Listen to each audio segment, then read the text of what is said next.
basically a monohybrid cross. What do I mean by monohybrid cross? How many traits are we looking at? How many traits? One. All right, so let's say monohybrid. Why hybrid? Think about the terminology of hybrid.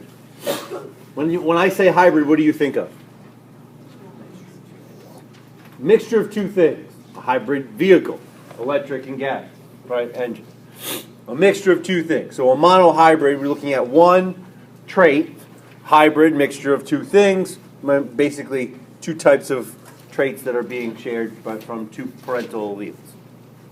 All right? And when we went through Mendel's experiments, we said that he first crossed two true breeding individuals. Right? What do I mean by true breeding? His first cross was he took all purple flowers and a purple flower plant that had been shown to always generate purple flowers when crossed with purple flowers. And then he took a white flower plant that had always been shown to generate white flowered plant when crossed with white flowers. Those are true breeding individuals. What does that mean? What does that mean for their genotype and what?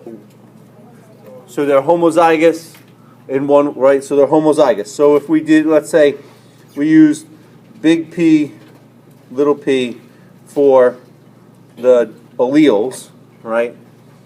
Let's erase that because we would say that we have big P crossed with little p, right? And that would be what we call the parental generation. Okay? So whenever you're crossing true breeding, right? True breeding individuals that are homozygous dominant, homozygous recessive, okay, that constitutes your parental generation. All right? And what was the result of this cross for Mendel? Nick? They're all heterozygous, and what is their, so that's their genotype, heterozygous, right? So they end up being big P, little p. And what is their phenotype? Purple flowers. All right? The result, that is called the F1. It's also called the filial, or that's what the F stands for, the filial generation, F1. All right?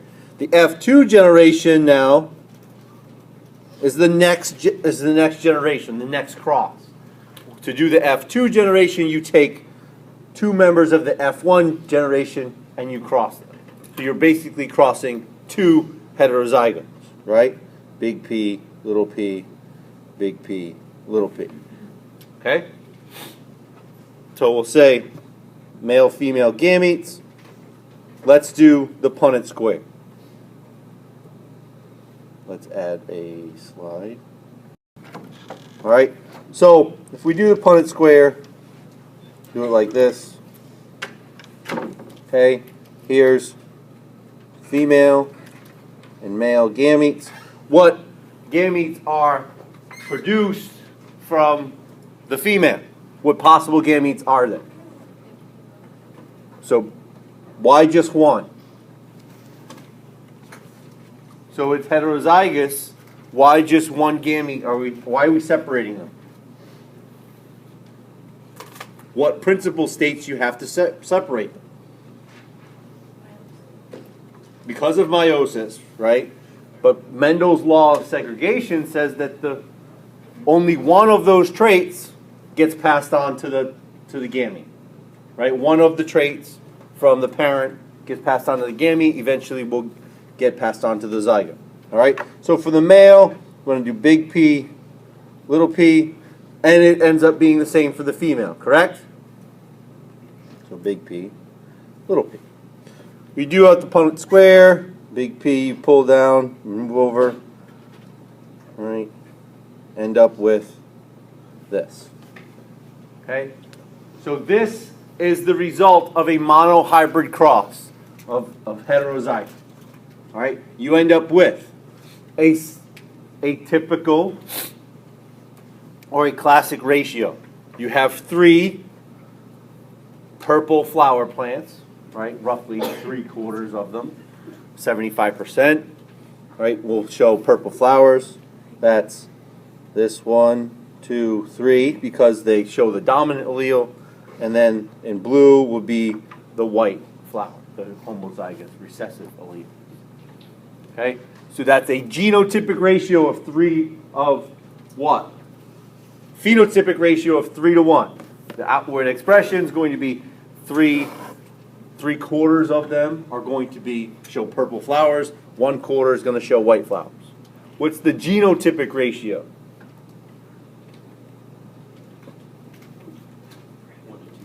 1 to 2 to 1. All right. So in terms of genotype, you have 1 that's homozygous dominant. You have 2 that are heterozygous, right? And then you have the last one is recessive. All right. So 1 to 2 to 1 versus the genotypic ratio, or genotypic ratio 1 to 2 to 1 versus the phenotypic ratio, that's 3 to 1. Okay? Questions on a monohybrid cross. So this is just looking at one allele. Right? And this showed Mendel his law of segregation, or his principle of segregation. His other principle was that of independent assortment. And to look at that, you have to look at more than one trait at a time. Okay? And then it gets a little bit more involved. Okay? So, looking at more than one trait, you look at 2 traits. And Mendel was lucky in that he looked at 2 traits that were not located on the same chromosome. Okay? Because if they're on the same chromosome, then they're linked. Right? Because if maternal chromosome has gene on it, right, and a paternal chromosome has the same gene like this, let's say here's maternal chromosome or paternal chromosome, here's the maternal chromosome in your cell. And somewhere on it, it has a gene, right? Gene for, say, trait A. Okay? And then on that, somewhere else on that chromosome, there's trait B. And say for the paternal chromosome, they're dominant for both of those alleles. And for the maternal chromosome, they're recessive for both of those alleles. All right? As meiosis occurs, these paternal chromosomes are going to be, or the chromosomes will be replicated, and then they're going to separate out. What's always going to happen with the paternal chromosomes that are dominant? Are they going to separate from one another? No, because the whole chromosome is going to separate together. Barring any crossing over that occurs in meiosis, right? These are linked, meaning they're on the same chromosome, so they will always segregate together. All right? The closer they are to one another on the gene, the more highly linked they are. Okay? So they'll always segregate unless there's a crossing over event that occurs in between that gene itself. Then how does the law of segregation work? Like now I'm confused with So, that because of this. So, law of segregation says that they'll separate, right? So that only one of these traits will be passed on to a gamete. All right. So if that's the parent, only one of those is going to be passed on to the next generation. Only A or B? Like big A? No, either the paternal chromosome or the maternal chromosome. So we're looking at 2 separate traits, but one gene for each of those traits will be passed on. Okay? So now when we're talking about independent assortment, we have to decide which one of these is going to be passed on to the next generation. Okay? And so Mendel was lucky in that he picked genes on different chromosomes. So if I added a 3rd chromosome in here, or let's say a 3rd gene, all right? Let's say, and then we had another chromosome, right? And this is, see, and C. Okay? A, gene A, and gene C are not linked. Okay? Based upon independent assortment, dominant allele A and recessive allele C could match up. Right? They have equal probability of that happening. Okay? Same thing with the dominant allele, the recessive alleles matching up with the opposite. All right? Because these are not linked. All right?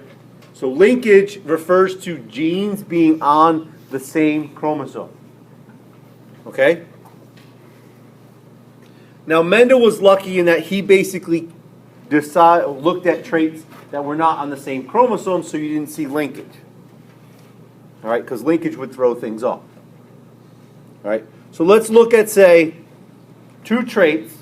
We're going to do the same thing we did for the monohybrid cross, but instead a dihybrid cross. All right? And we're going to work through the entire thing. So a dihybrid cross, let's just say we have what would be the genotype of two true breeding parental generation individuals for two separate traits. Hypothetically.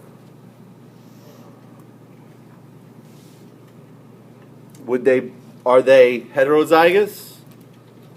What are they? If they're going to be true breeding individuals, they're going to be homozygous, all right? So we're going to have a homozygous dominant, AA, right? And we have two traits, and BB. That's going to be crossed with AA, BB. That's your parental generation, okay? What is going to be the output of this cross? What's the genotype of all the offspring? Are going to be heterozygous, right?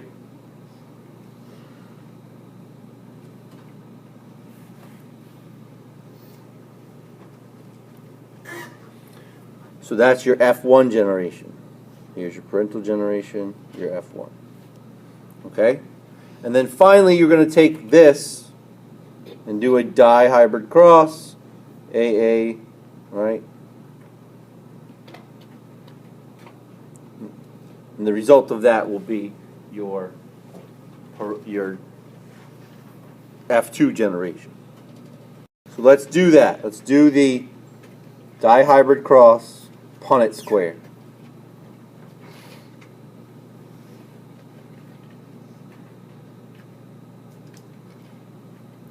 What possible gametes are produced from this? Now remember, we're looking at two traits. Each of the traits will be passed on, okay, in the gametes. So how many, what are we going to do? A has to be passed on, right? We can do big A, and we can do big B, little b, right? We could do big A, little b, little a, big B. And I kind of did it both. Right? Those are the four possible gametes that are produced from one of those parents. Correct? Sarah, you look like you're questioning me. Why wouldn't it just be like big A, little a, big B, little b? Because these are, both traits have to be passed on. Okay? So in every gamete, in every sperm, every egg, there are 23 chromosomes that are going to be passed on. Okay? Whether or not they have the gene for hair color on them.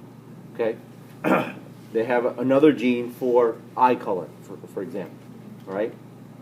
Those are both going to be passed on. So they can separate chromosomes, right? They can be passed on from one another. So they both have to, both traits, both genes for those traits have to be passed on. So in every gamete, you have to account for both of them. Okay? And so we also have the same that's produced across the top, right?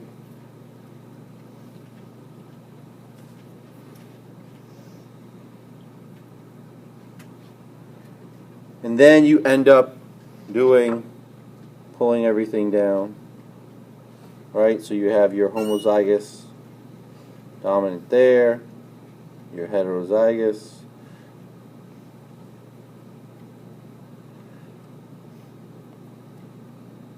Okay, and you can continue to do this, and I will finish it out. Oh, that's a B.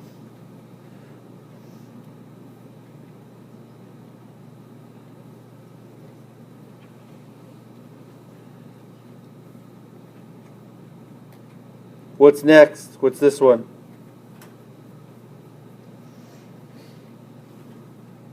Big A, big B, little B.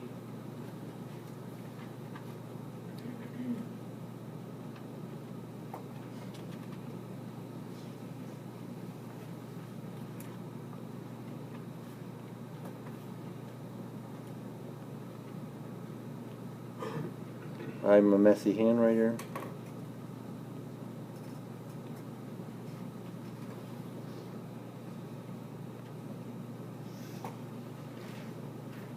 Okay, that's the result of your F2 generation.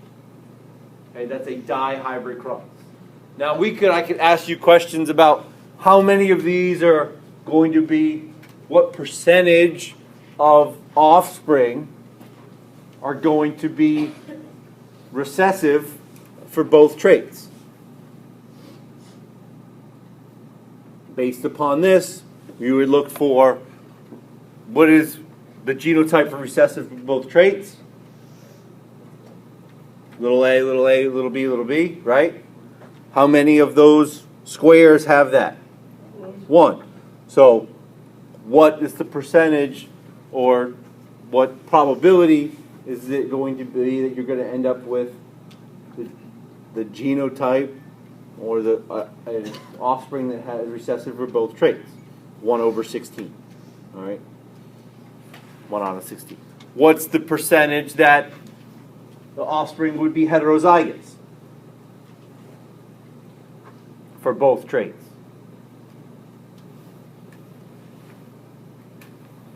So we have 1, 2, 3, 4. Right?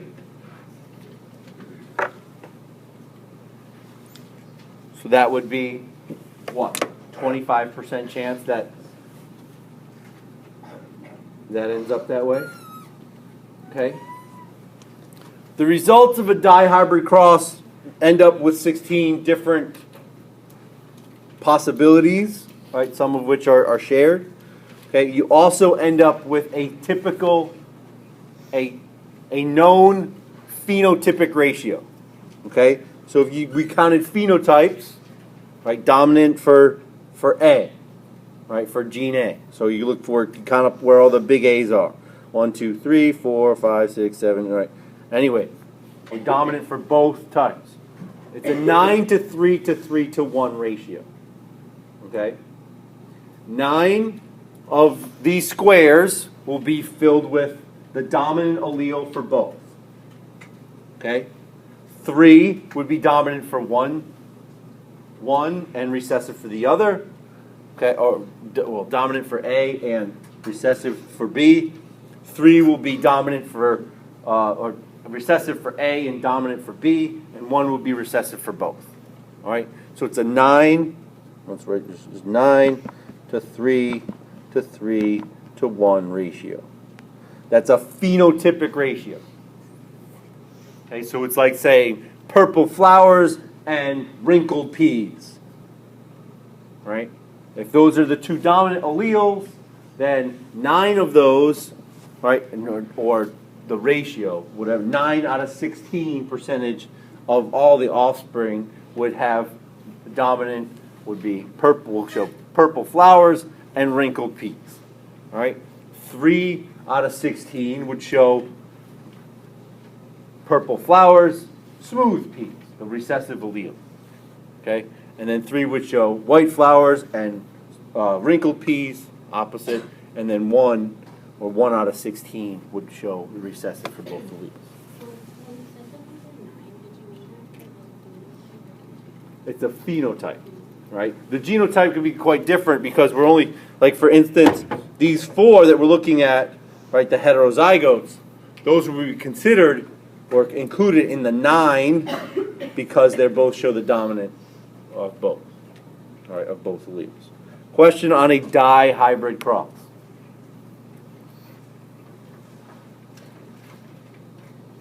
So basically we've shown you simple genetic problems, right? Which we have basically 2 alleles. One is dominant over the recessive, okay? But that's not necessarily how it always happens, okay? You end up with some different, let's call it, situations where some things are not completely dominant over one another. Or sometimes there's what we call codominance, right, where there's more than one allele or more than 2 alleles that work together for a trait. All right, so we can have codominance, incomplete dominance, multiple alleles, etc. All right, but for the most part, the Mendelian genes or Mendelian inheritance, the type of problems we've worked out, they do work in terms of genes being transmitted or transferred from one generation to the next. But the phenotype can be disrupted based upon the inheritance pattern. All right? So, let's talk about, we've talked about complete dominance. Okay? One allele dominant over a recessive allele. That's complete dominance. All right? What is incomplete dominance?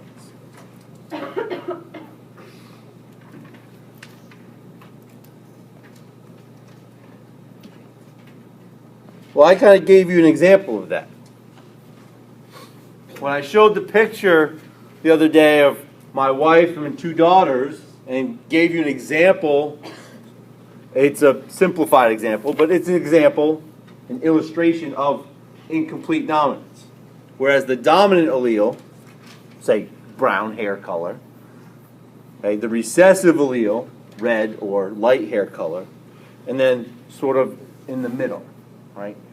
That dominant allele is not completely mask the recessive, and so you end up with a slightly blending possibility. All right, so you end up with the intermediate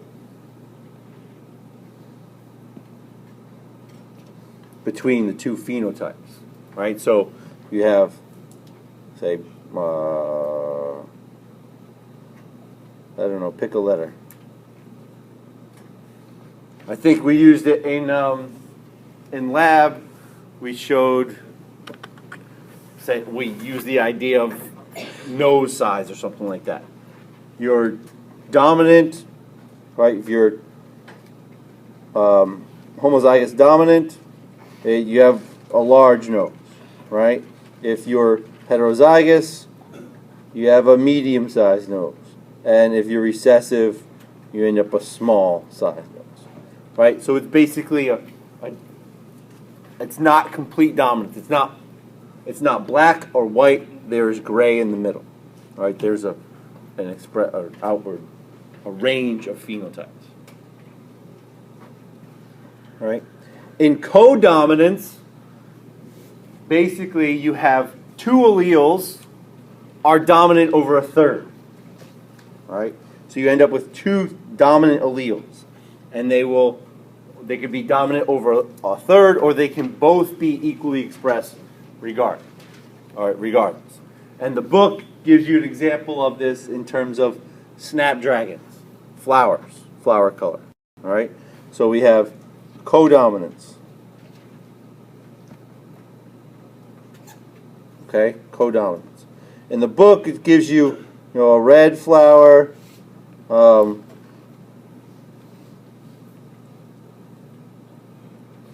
Red flower plant that's crossed with a white flower plant. What do you get? If they're both codominant, right? you're going to end up with a pink colored flower.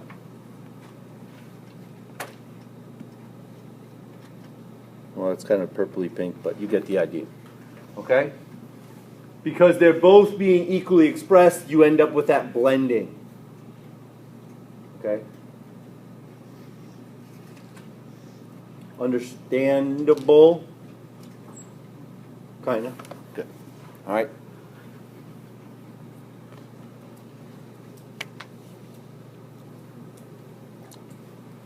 There's also presence of what we call multiple alleles.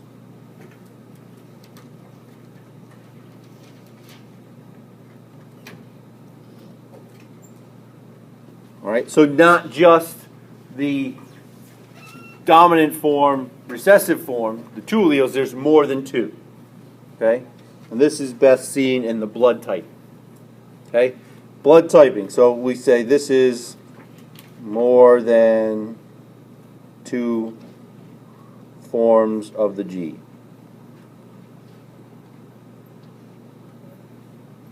Okay, more than two forms of the gene.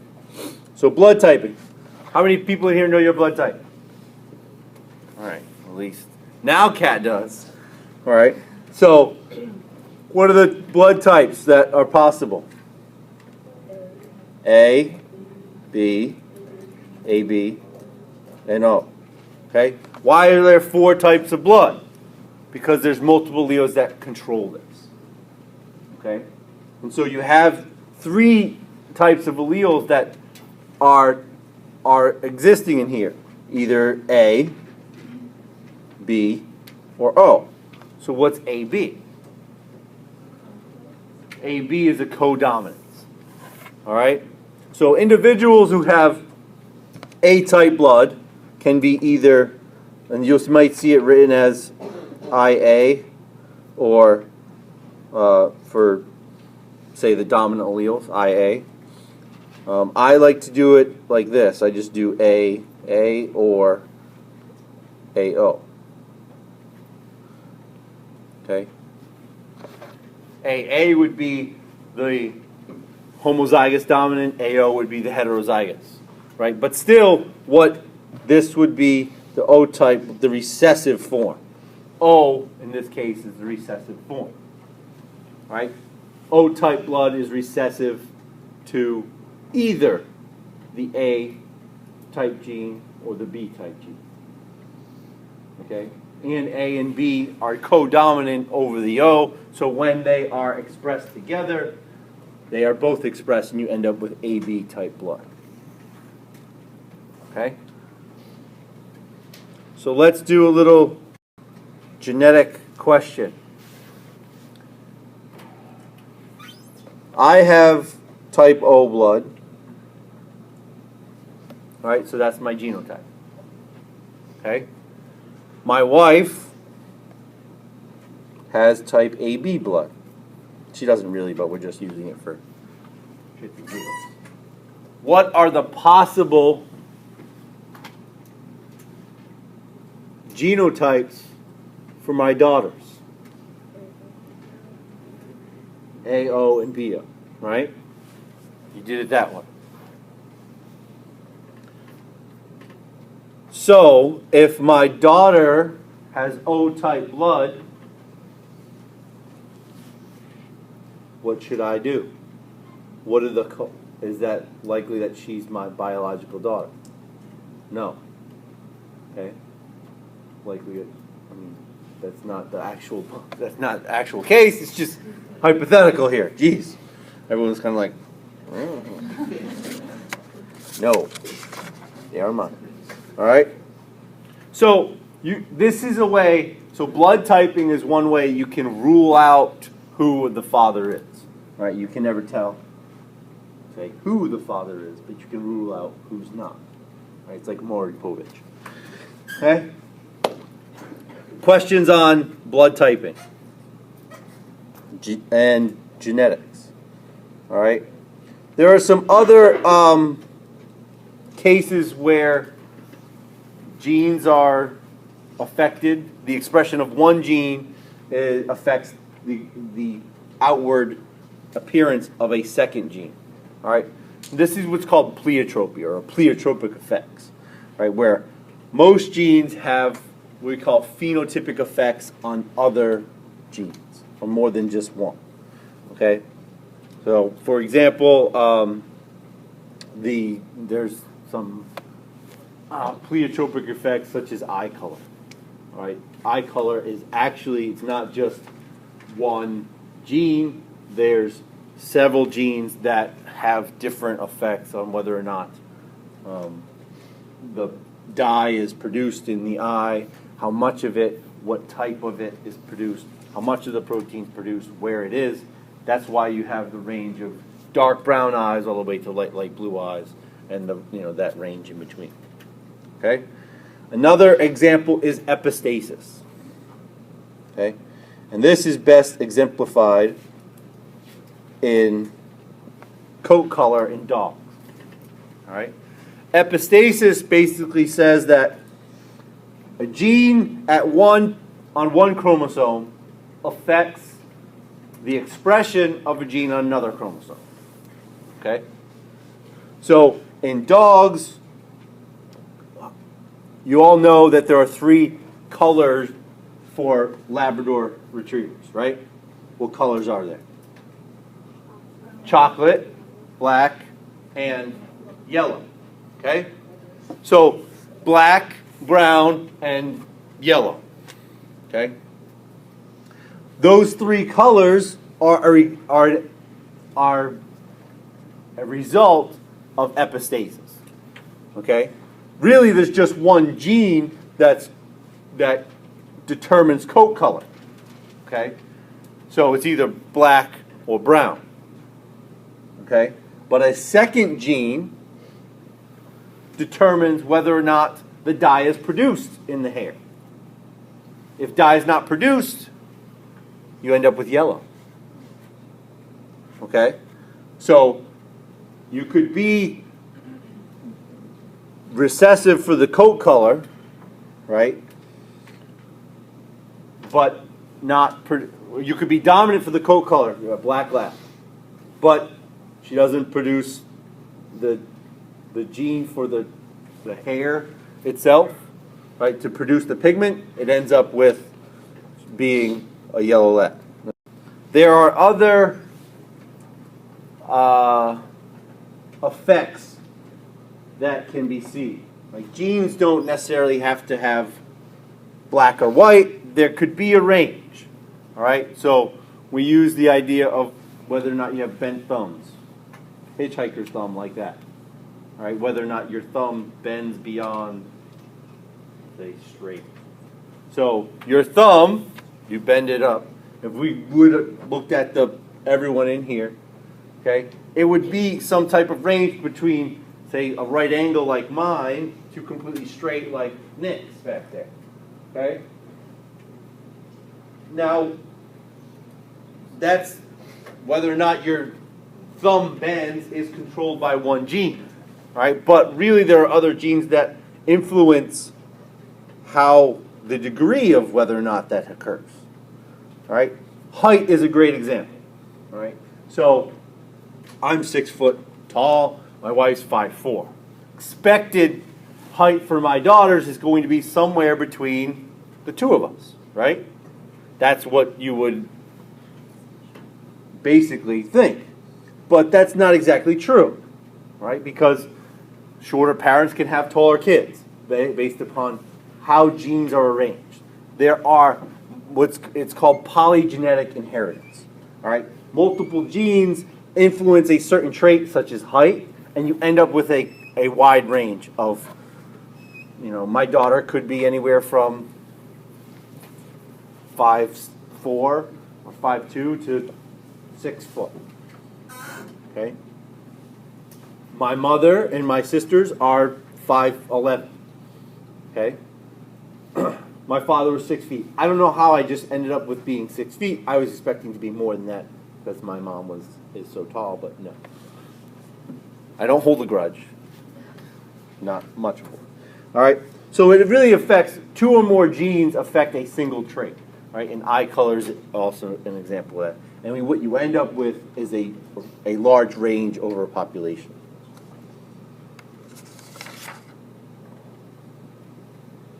Another example, skin color. Right? Skin color can range from, depending upon your background, you go from very fair skin to dark skin, right? And that affects the how much melanin is produced and the color of melanin as well. All right? Questions on that? All right, in lab, we'll go over pedigree analysis next week, and then that will cover, I'll basically finish genetics.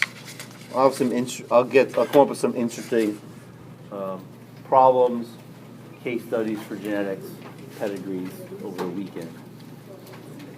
All right. You do not have lab next week. No lab next week. You only have class. We'll have your exam on Monday. All right. So after the Thanksgiving break, we'll pick up with genetics again from there, and I'll have some examples of some fun genetic problems to do. All right. Questions. Review on Friday. Come with questions or things you want me to go over. Don't expect me to go. Questions like, can you explain where the oxygen comes from and splitting in photosynthesis? All right, okay, fine.